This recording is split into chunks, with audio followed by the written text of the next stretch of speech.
Hello friend, how is it going? Welcome back to Toyota Maintenance YouTube channel.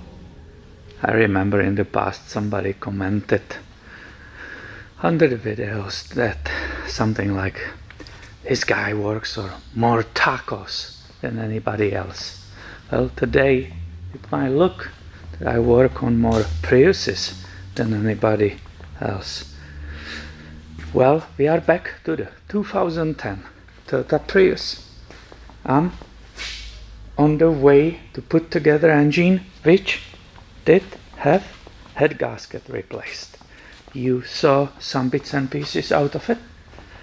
And if you are in similar situation and you are looking for the information how to correctly time this engine, basically you are already in the moment when you are putting the timing chain back.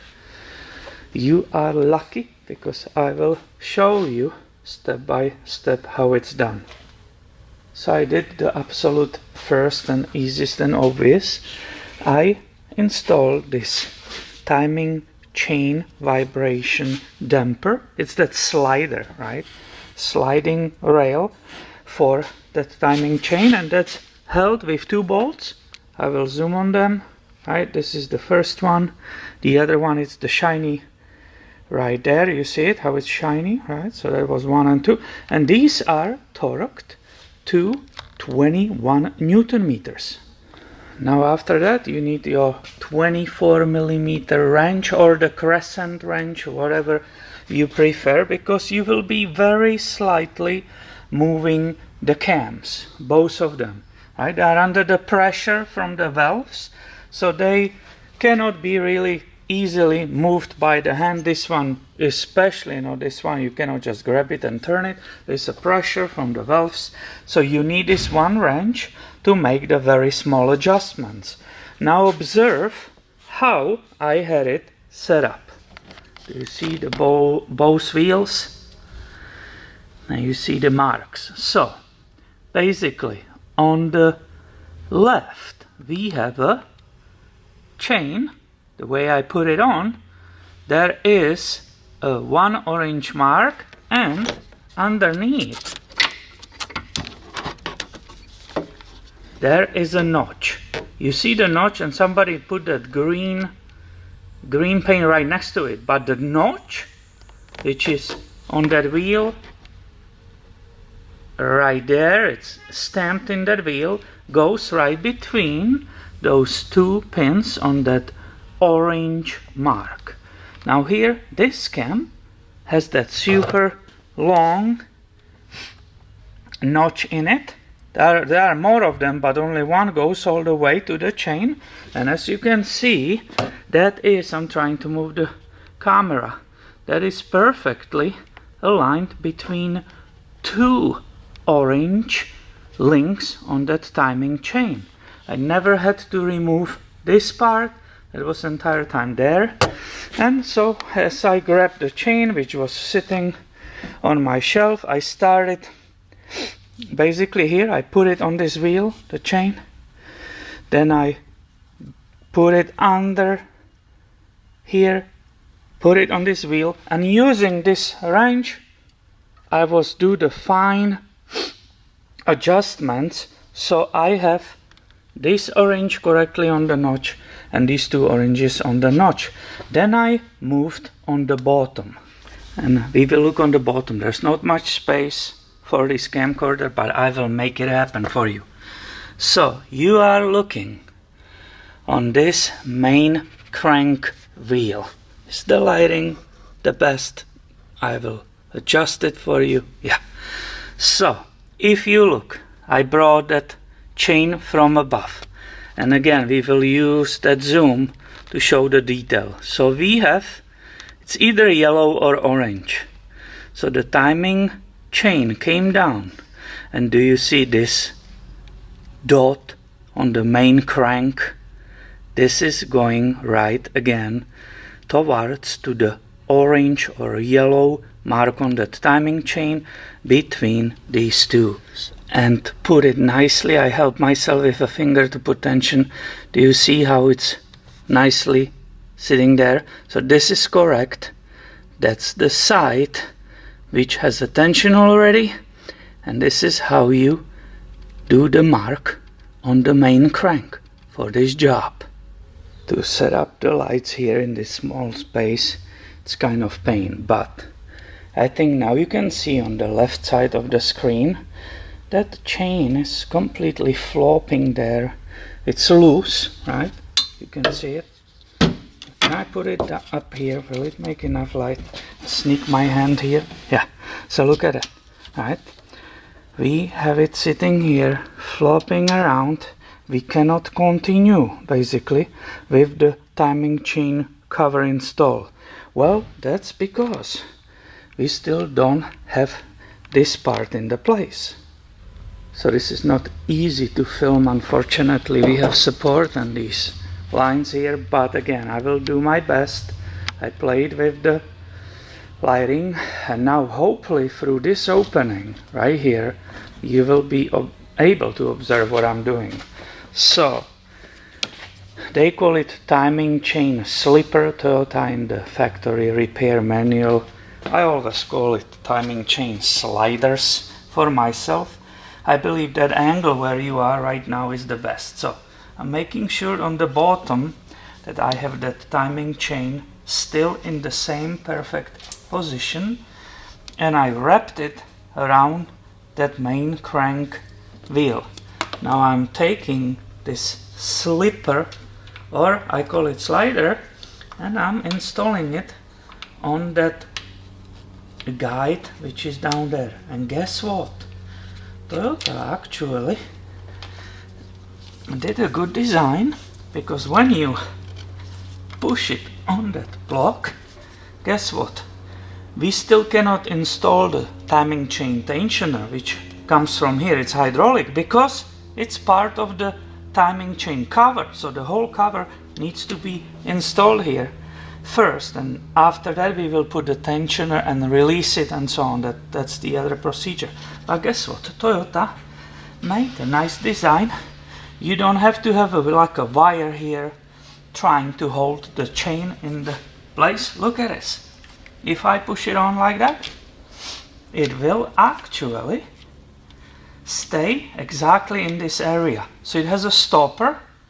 The chain has plenty of tension on it, so it will not jump here, not jump here, not jump anywhere, and it will definitely not pop on the bottom.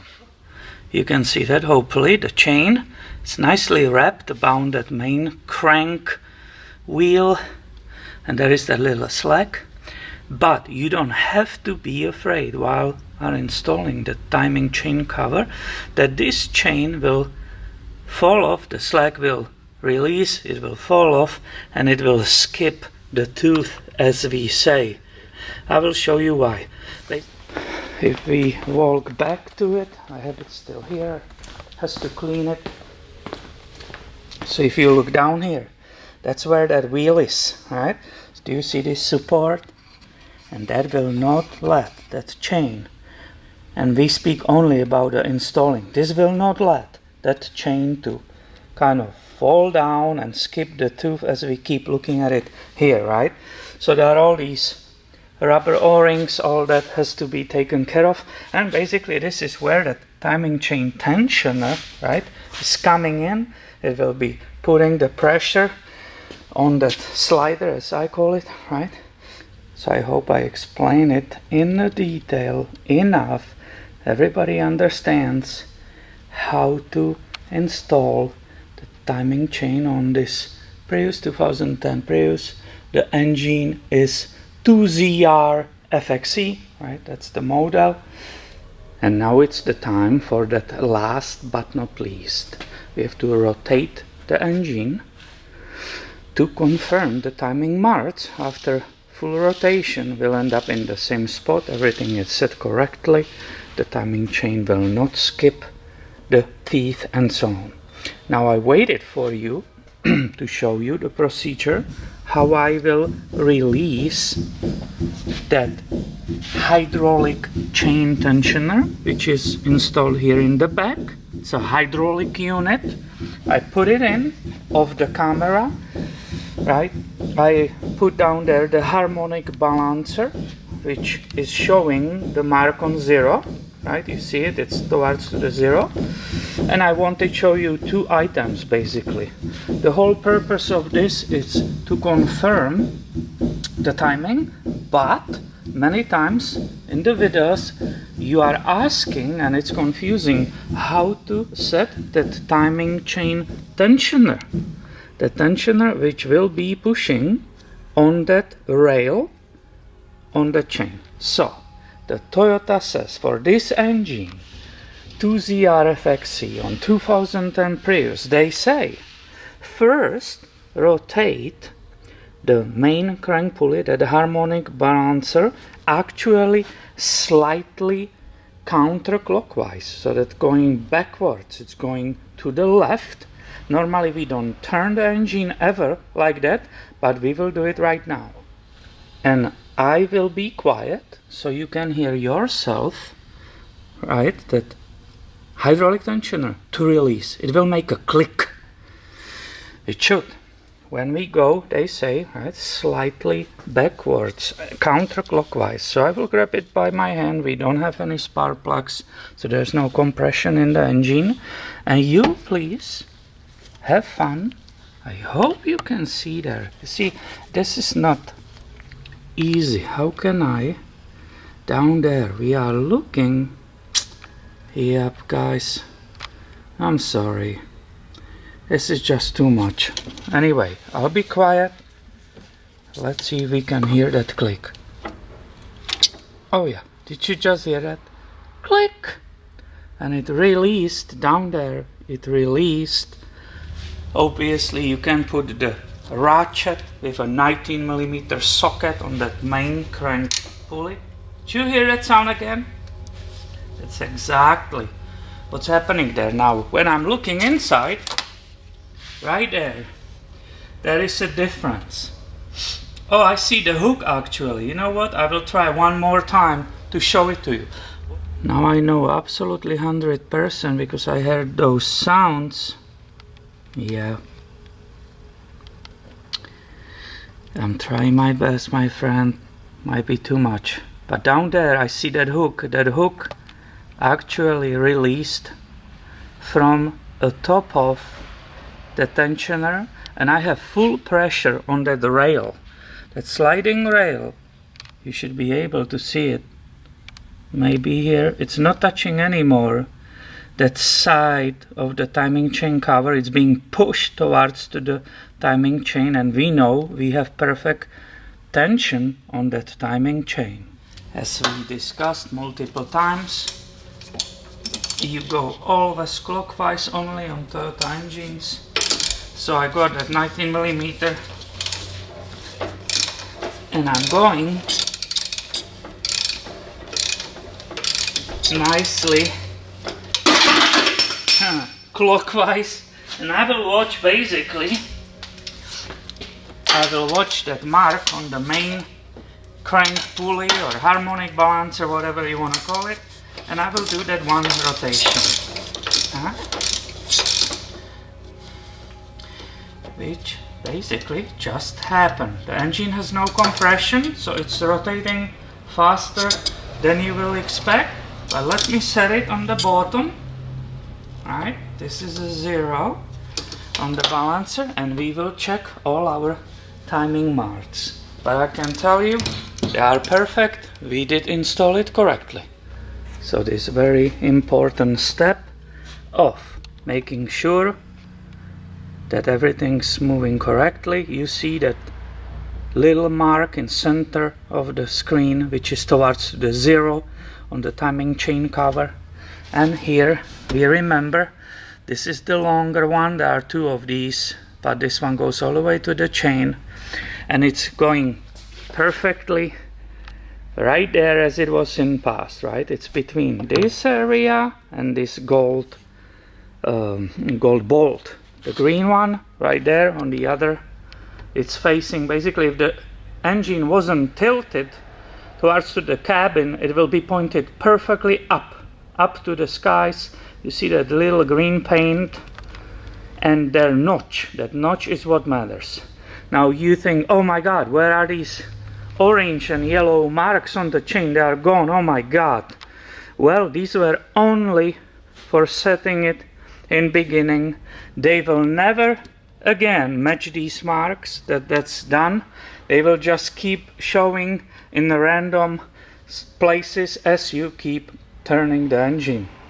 So that was only for setup. Please don't freak out if they are not showing up right now. That's absolutely perfect. If you do this job, don't forget to replace these two gaskets. Absolutely crucial for correct oil pressure. And that was another tech video for Toyota Maintenance YouTube channel. So I hope you find this helpful, you enjoy it. If you did, please give it a thumb up. And make sure you are subscribed. I have way more videos coming your way soon. Thank you for watching and have a great day, my friend.